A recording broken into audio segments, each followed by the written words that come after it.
শুধু তোমারই জন্য ধারাবাহিকে দেখা যায় বাড়ির দরজায় দাঁড়িয়েই রাহুল সবাইকে বলে, আজ বাজারে যা ঘটেছে তা জন্য বাড়ির কেউ না জানে, এই বিষয়টা শুধু আমাদের মধ্যেই থাকবে। রাহুল সব কৃতিত্ব রাহিকে দিতে চাইলেও রাহি বলে, আমি একা নই, আমরা সবাই মিলে যা করার করেছি, তাই এখানে শুধু আমার কোনো কৃতিত্ব নেই। হঠাৎ রাহুল লক্ষ্য করে রাহির শাড়ির আঁচলে একটা ফুল লেগে আছে। সে ইশারায় রাহিকে বোঝানোর চেষ্টা করে, কিন্তু রাহি কিছুতেই ধরতে পারে না। অনি আর মেমো সেখান থেকে চলে যাওয়ার পর রাহুল নিজে হাতে ফুলটা সরিয়ে দেয় এবং রাহির কপালের তিলকও মুছে দেয়, নইলে পিসিমা দেখে ফেলবে। রাহিও তখন রাহুলকে বলে, তোমার কপালেও তিলক লেগে আছে। রাহুলও সেটা মুছে নেয়। অন্যদিকে দেখা যায় তিতলি চিৎকার করে বলতে থাকে, কাকাই, আমি যা করেছি ঠিকই করেছি, রাহুল একটা খারাপ ছেলে। দিদির বড়লোক বাড়িতে বিয়ে হয়েছে বলে তোমরা সব ক্ষমা করে দিচ্ছ, জামাই হয়ে গেছে বলে ওর কোনো দোষ দেখতে পারছ না। ও একটা বাজে ছেলে, আর সেটা আমি প্রমাণ করেই ছাড়ব।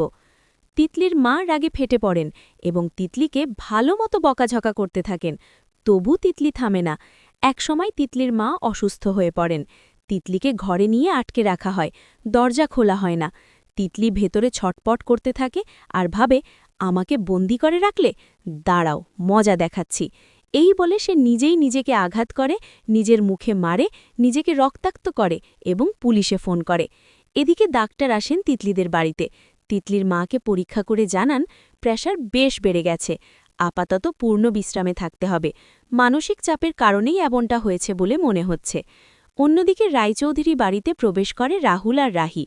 পুজোর বাজার দেখে পিসিঠাম্মি মহা খুশি হয়ে যান এবং মন ভরে বউকে আশীর্বাদ করেন।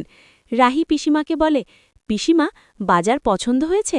তাহলে আমার একটা উপহার চাই। পিসিঠাম্মি হেসে বলেন, উপহার? আমার নাত বউয়ের কি গহনার বাক্সে নজর পড়েছে নাকি? রাহি বলে, ছি পিসিঠাম্মি, এটা কি বললেন?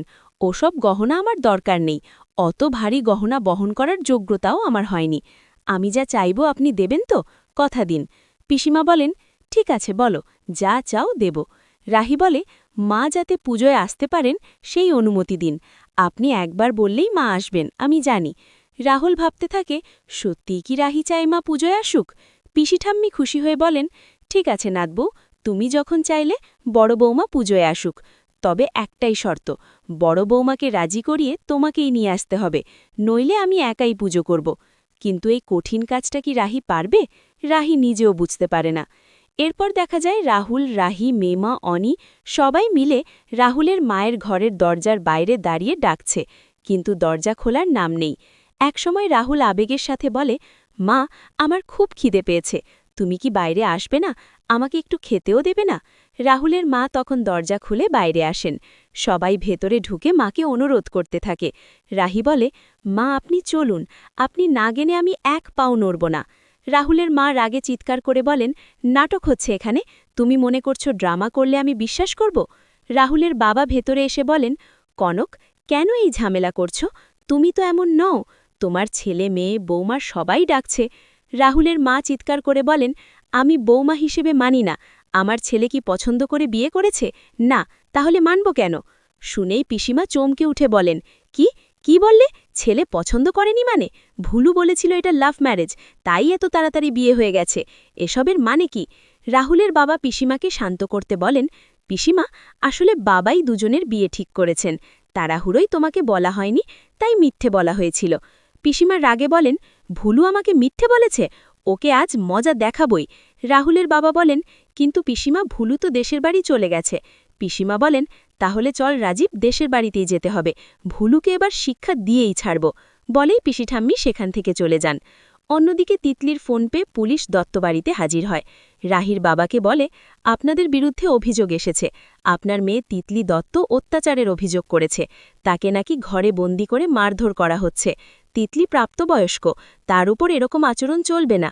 পুলিশ তিতলিকে ডাকতে বললে কাকিমা তাকে নিয়ে আসেন। তিতলিকে দেখে সবাই অবাক হয়ে যায়, মুখে কাটা দাগ, হাতে আঘাতের চিহ্ন, মুখ থেকে রক্ত ঝরছে। তিতলি নিজেকে এতটাই আহত করেছে যে পুলিশও মনে করে হয়তো সত্যিই পরিবার তার ওপর অত্যাচার করেছে। এদিকে রাহুলের মা একসময় পুজোয় যেতে রাজি হন এবং বলেন, ঠিক আছে, আমি যাচ্ছি, তবে আমার কথা মতোই সব হবে। রাহি একটু স্বস্তি পায়, কিন্তু হঠাৎ সে লক্ষ্য করে অনির মন বেশ খারাপ। সে এখনও সেই ঘটনার ধাক্কা কাটিয়ে উঠতে পারছে না। এরপর দেখা যায় রাহি নিজে হাতে বাড়ি সাজাচ্ছে পুজোর জন্য।